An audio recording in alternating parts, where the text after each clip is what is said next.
ഞങ്ങൾ മാർക്സിസ്റ്റുകാരായിരുന്നു. ഞങ്ങളുടെ വീട് മുഴുവനും മാർക്സിസ്റ്റുകാരായിരുന്നു.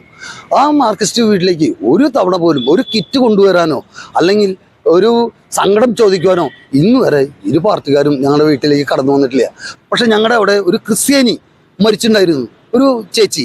പക്ഷേ ഞങ്ങൾ എന്താ ചെയ്തേ, സുരേഷ് ഗോപിയുടെ ഫോട്ടോകളും ആഹ്ലാദങ്ങളും മാറ്റി നിർത്തി പടക്കം വരെ പൊട്ടിക്കാതെ ഞങ്ങൾക്ക് ആൾക്ക് പോകുമ്പോൾ ആദ്യമായിട്ട് ഞങ്ങളുടെ അതിൽ പോയിരുന്നു. വളരെയധികം പടക്കങ്ങളും സന്തോഷങ്ങളും ബോർഡുകളും നിറയെ വെക്കണമെന്ന് ആഗ്രഹം ഉണ്ടായിരുന്ന മനുഷ്യരായിരുന്നു. ഇന്ന് ഞാൻ നിങ്ങളെ പരിചയപ്പെടുത്തുന്നത് തൃശ്ശൂർ കണിമംഗലം സ്വദേശിയായിട്ടുള്ള ഉദയൻ എന്ന് പറയുന്ന ഒരു ചേട്ടനെയാണ്. ഇദ്ദേഹം ചെയ്തൊരു കാര്യം എന്ന് പറഞ്ഞാൽ സുരേഷ് ഗോപിയുടെ പ്രചരണ പ്രവർത്തനങ്ങൾക്ക് വേണ്ടിയിട്ട് തൻ്റെ സ്വന്തം വീട് മുഴുവൻ അദ്ദേഹത്തിൻ്റെ സുരേഷ് ഗോപിയുടെ പോസ്റ്ററുകൾ മുഴുവൻ ചുവരുകൾ പതിപ്പിച്ച് അതോടൊപ്പം തന്നെ നിറയെ ഫ്ലെക്സുകളെല്ലാം കെട്ടി വീട് മുഴുവൻ ഒരു സുരേഷ് ഗോപിയുടെ പ്രചരണത്തിന് വേണ്ടിയിട്ടുള്ള ഒരു സ്ഥലമാക്കി മാറ്റി എന്നുള്ളതാണ് ഇദ്ദേഹത്തിൻ്റെ ഏറ്റവും വലിയൊരു പ്രത്യേകത. കണിമംഗലത്തുള്ള ഒരു റോഡ് സൈഡിൽ തന്നെയാണ് ഇദ്ദേഹത്തിൻ്റെ ഇവിടെ. അപ്പം എന്താണ് ഇവർക്കൊക്കെ ഉണ്ടായിട്ടുള്ള ഈ ഒരു തിരഞ്ഞെടുപ്പിന്റെ അനുഭവങ്ങൾ, വിശേഷങ്ങൾ നമുക്ക് ചോദിച്ച് മനസ്സിലാക്കാം. ചേട്ടാ നമസ്കാരം. നമസ്കാരം. എങ്ങനെയുണ്ടായിരുന്നു ഈ പ്രാവശ്യത്തെ തെരഞ്ഞെടുപ്പ് കാര്യങ്ങളൊക്കെ? വളരെ വ്യത്യസ്തമായിട്ടുള്ള ഒരു പ്രചരണ പ്രവർത്തനമായിരുന്നു ചേട്ടൻ ചെയ്തത്. തീർച്ചയായും അതിന് കാരണം എന്ന് പറഞ്ഞാൽ നമ്മുടെ ഇടതുപക്ഷവും അതേമാതിരി തന്നെ നമ്മുടെ കോൺഗ്രസും നമ്മുടെ ഈ തൃശ്ശൂർ ജില്ലയിൽ ഒരുപാട് നാൾ ഭരണങ്ങൾ മാറി മാറി ഭരിച്ചിരുന്ന രണ്ട് പാർട്ടിക്കാരാണ്. അവരെല്ലാം എന്ത് ചെയ്തു നമ്മുടെ തൃശ്ശൂരിന് വേണ്ടി, അല്ലെങ്കിൽ എന്തെല്ലാം കാഴ്ചവെച്ചു, എല്ലാം നമ്മുടെ തൃശ്ശൂർക്കാർക്ക് നല്ല പോലെ അറിയുന്ന ഒരാളാണ്. പക്ഷേ നമ്മുടെ സുരേഷ് ഗോപി 2 വട്ടം തൃശ്ശൂരിൽ തോറ്റിട്ടും അദ്ദേഹം നമ്മുടെ തൃശ്ശൂർക്കാരിലേക്ക് ഇറങ്ങി വന്ന് എല്ലാ കാര്യങ്ങളും ചെയ്യുന്ന കാണുമ്പോൾ ഞാൻ തന്നെ അതിശയിച്ചു പോയി. ഇങ്ങനെയും ഒരു നേതാവ് ഒരു പാർട്ടിയിൽ ഉണ്ടാവോ? കാര്യം അയാളെ പറയാനുണ്ട്. കാരണം എന്താണെന്ന് വെച്ചാൽ നമ്മുടെ അടുത്ത് നടക്കുന്ന ഓരോ സംഭവങ്ങളും, അതേമാതിരി ബാങ്ക് തട്ടിപ്പായാലും, അതേമാതിരി വീട് വീഴ്ചകളായാലും, അതേമാതിരി ആരോഗ്യ നിലപരമായ ആപത്തുകളായാലും, അല്ലെങ്കിൽ രോഗങ്ങളായാലും, എല്ലാ കാര്യങ്ങളിലേക്കും ഒരു നേതാവായിട്ടല്ല, ഒരു പൊതുപ്രവർത്തകനായിട്ട് അവരിൽ ചെന്ന് നിങ്ങളുടെ വിഷമങ്ങൾ എന്താണ്, നിങ്ങളുടെ സങ്കടങ്ങൾ പറയൂ എന്നോട് എന്ന് എടുത്തു ചോദിക്കുമ്പോൾ നമ്മൾക്ക് നമ്മുടെ മനസ്സറിയാതെ തന്നെ ഒരു ആരാധന വളർന്നു പോകും. തൃശ്ശൂർക്കാരനെ സംബന്ധിച്ചോളം എല്ലാം ചിന്തിക്കുന്ന ഒരു പ്രത്യേക തരം ആൾക്കാരാണ് നമ്മുടെ തൃശ്ശൂരുള്ളവരെന്ന് എന്ന് ഞാൻ വിചാരിക്കുന്നു. കൂടുതലും അങ്ങനെ തന്നെയാണ്.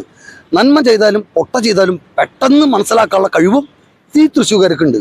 അപ്പോൾ ഇത്രയും നാൾ ഭരിച്ച് ഇത്രയും നാൾ ഓരോ കാര്യങ്ങൾ ചെയ്തിട്ടുള്ള ഈ പല രാഷ്ട്രീയക്കാരും അതിനുപരി ഇപ്പോൾ നമ്മുടെ സുരേഷ് ഗോപി ചെയ്തുകൊണ്ടിരിക്കുന്ന കാര്യങ്ങളും, അപ്പോൾ ഇപ്പോൾ ഈ പ്രാവശ്യത്തെ ഈ ഭരണത്തിന് ഏറ്റവും കൂടുതൽ നമ്മുടെ അത് ഹിന്ദു ആയിക്കോട്ടെ, മുസൽമാനായിക്കോട്ടെ, ക്രിസ്ത്യാനി ആയിക്കോട്ടെ, എൻ്റെ ഒരുപാട് ഫ്രണ്ട്സുകളുണ്ട്. എൻ്റെ എല്ലാവരും പല രാഷ്ട്രീയക്കാരെൻ്റെ ഫ്രണ്ട്സുകളുണ്ട്.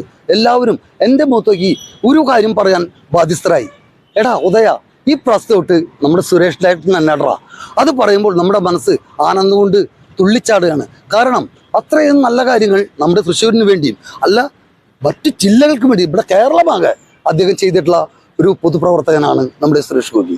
അതുപോലെ നമ്മൾ ഇടതുപക്ഷത്തിൻ്റെയും കോൺഗ്രസിൻ്റെയും ആൾക്കാർ ഇവിടെ തൃശ്ശൂർ പറയുന്നുണ്ട് 3ാം സ്ഥാനത്തേക്ക് പോകും, 2ാം സ്ഥാനത്തേക്ക് പോകും, 1ാം സ്ഥാനത്തേക്ക് പോകും. ഇതൊന്നല്ല, ഈ പ്രാവശ്യം തൃശ്ശൂരിൽ നമ്മൾ തൃശ്ശൂർക്കാർക്ക് ചെയ്തു കൊടുത്തിട്ടുള്ളതും തൃശ്ശൂർക്കാർ അന്ധമായി ചിന്തിക്കുന്നവരുമാണ്. അവരിൽ ഒരു മനസ്സിന് അവരെക്കുറിച്ച്, നമ്മുടെ സുരേഷ് ഏട്ടനെ കുറിച്ച് ഒരു മനസ്സിൽ അറിഞ്ഞിട്ടുണ്ടെങ്കിൽ പിന്നെ ഈ തൃശ്ശൂരിൻ്റെ ഏറ്റവും വലിയ നാഥനായ നമ്മുടെ വടക്കുനാഥൻ ക്ഷേത്രത്തിൻ്റെ മണ്ണിൽ നിന്ന് ആ സത്യവും നമ്മൾക്കാർക്കും മനസ്സിലാക്കാൻ കഴിഞ്ഞില്ലെങ്കിലും ആ ഭഗവാനെ എല്ലാം കാണുന്നവനാണ്. അത്രയും നല്ല മനുഷ്യനെ നമ്മുടെ തൃശ്ശൂരിൽ തോൽപ്പിക്കാൻ ഒരു മനുഷ്യനും ഒരു സ്ത്രീക്കോ ഇനി മരങ്ങൾക്ക് വരെ ആളെ കൂടെ നിൽക്കാനേ കഴിയുമോ? അത്രയും നല്ലവനാണ് നമ്മുടെ സുരേഷ് ഗോപി. ഇതുപോലെ ഒരു പൊതുപ്രവർത്തകൻ നമ്മുടെ തൃശ്ശൂരിൻ്റെ MP ആയിട്ട് വരിക എന്ന് പറഞ്ഞാൽ നമ്മൾ ഭാഗ്യം ചെയ്തവരായിരിക്കണം എന്നാണ് എൻ്റെ അഭിപ്രായം. ചേട്ടൻ ഇപ്പോൾ ഈ വീട് മുഴുവൻ ഇങ്ങനെ സുരേഷ് ഗോപിയുടെ ഒരു പ്രചരണ പ്രവർത്തനങ്ങൾ ചെയ്തല്ലോ. അപ്പോൾ സ്വാഭാവികമായിട്ട് നാട്ടുകാരൊക്കെ എന്താ പറഞ്ഞു? നാട്ടുകാർ എനിക്ക് പ്രാന്താണോ അങ്ങനെ പലതും പറഞ്ഞു. കാരണം നമുക്ക് വിട്ടുപോയ ഒരു കാലഘട്ടം ഉണ്ടായിരുന്നു, കൊറോണ കാലഘട്ടം. ഇടതുപക്ഷക്കാരുണ്ടായിരുന്നു, കോൺഗ്രസ്സുകാരുണ്ടായിരുന്നു ഞങ്ങളുടെ നാട്ടിൽ. ഒരു നേരത്തെ ഭക്ഷണം, ഞങ്ങൾ 10-12 മക്കളുള്ള ഒരു തറവാടായ വീടാണ് എൻ്റേത്. അതിൽ 11ാമത്തെ മകനാണ് ഈ ഞാൻ. ഞങ്ങൾ മാർക്സിസ്റ്റുകാരായിരുന്നു. ഞങ്ങളുടെ വീട് മുഴുവനും മാർക്സിസ്റ്റുകാരായിരുന്നു. ആ മാർക്സിസ്റ്റ് വീട്ടിലേക്ക് ഒരു തവണ പോലും ഒരു കിറ്റ് കൊണ്ടുവരാനോ അല്ലെങ്കിൽ ഒരു സങ്കടം ചോദിക്കുവാനോ ഇന്ന് വരെ ഇരു പാർട്ടിക്കാരും ഞങ്ങളുടെ വീട്ടിലേക്ക് കടന്നു വന്നിട്ടില്ല.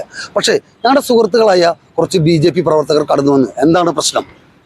സുരേഷ് ഗോപി വന്നിട്ടില്ല, പക്ഷേ BJP പ്രവർത്തകർ എൻ്റെ വീട്ടിലേക്ക് കടന്നു വന്നു. എന്താണ് പ്രശ്നം മുതല? CPM എന്തെങ്കിലും ചുമതലയൊക്കെ ഉണ്ടായിരുന്നു? CPM ആദ്യം ഞാൻ CPM-ൽ പാർട്ടിയുടെ അംഗമായിരുന്നു. പാർട്ടിയല്ല, DFI-ൽ അംഗമായിരുന്നു. DFI-ക്ക് വേണ്ടിയിട്ട് ഒരുപാട് മുദ്രാവാക്യങ്ങളും വിളിച്ചിട്ടുള്ള ഒരു പ്രവർത്തനം കൂടിയാണ് ഞാൻ.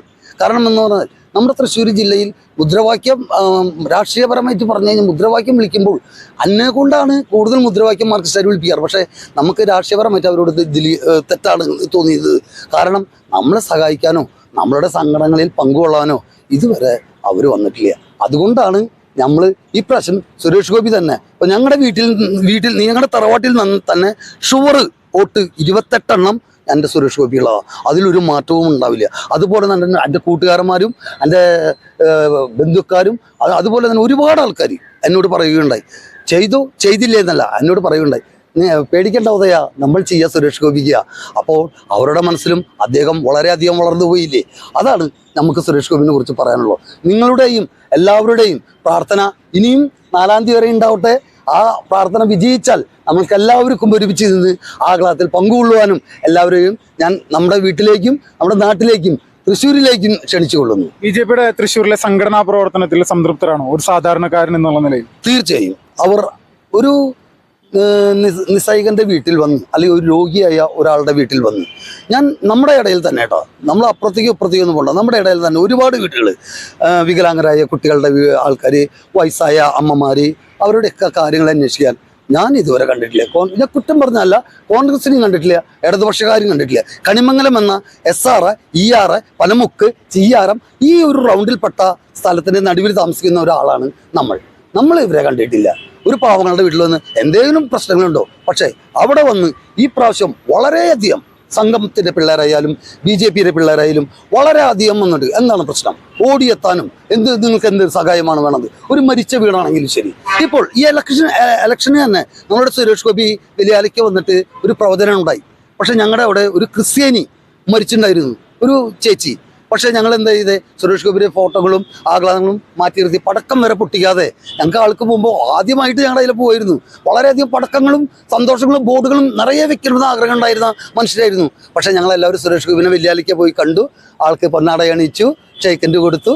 അവളുടെ കൂടെ ഞങ്ങൾ പ്രവചനത്തിനായി ഒരുപാട് വഴി പൂച്ചട്ടി വരെ പൂച്ചട്ടി നടത്തറ അങ്ങനെ അകത്താണിക്കുളം അവിടെ എല്ലായിടത്തും ഞങ്ങൾ പോയി അവളൊപ്പം വന്നു. അത് ഇനിയും ആൾക്ക് വേണ്ടിയിട്ട് എവിടെയെല്ലാം പോകണം അത് ചെയ്യാൻ നമ്മുടെ മനസ്സുകൊണ്ട് തൃപ്തരാണ്. കാരണം അത്രയധികം സഹായങ്ങൾ ചെയ്യാൻ ഒരു മനസ്സിനും കഴിവുമുള്ള ഒരു വ്യക്തിയാണ് നമ്മുടെ സുരേഷ് ഏട്ടൻ. ഇതിന് ശേഷം തെരഞ്ഞെടുപ്പിന് ശേഷം CPM-ന്റെയും കോൺഗ്രസിന്റെയൊക്കെ പ്രവർത്തകരെ കാണാനിടയാവും, സംസാരിക്കാനൊക്കെ ഇടയാവും? തീർച്ചയായും. പക്ഷേ അവരിൽ പലവരും പോലും എന്നോട് പറഞ്ഞത്, ഉദയ നന്നായി ഉണ്ട് കേട്ടാ, ഈ പ്രാവശ്യം ഞങ്ങളും നിന്റെ കൂടെയുണ്ട് എന്നാണ് എൻ്റെ കൂട്ടുകാരന്മാർ പലവരും, ചേച്ചിമാർ, അമ്മമാർ, അച്ഛന്മാർ, എൻ്റെ കൂട്ടുകാർ, ബന്ധുക്കൾ എല്ലാവരും എന്നോട് പറഞ്ഞത് ഈ പ്രാവശ്യം നമുക്ക് സുരേഷ് ഗോപിനെ എന്നെ ജയിപ്പിക്കണം എന്നാണ് അവരെല്ലാവരും പറഞ്ഞത്. അതുകൊണ്ട് എനിക്കും വളരെ സന്തോഷമുണ്ട്. ഞാനും പറഞ്ഞു അങ്ങനെ തന്നെ സംഭവിക്കട്ടെ എന്ന് പറഞ്ഞുകൊണ്ട് നിങ്ങൾ ആരും മറക്കരുത് നമ്മുടെ സുരേഷ് ഏട്ടനെ. ഇപ്പോഴും പറയുന്നു, നിങ്ങൾ എല്ലാവരും ഇനി പ്രാർത്ഥിക്കുക.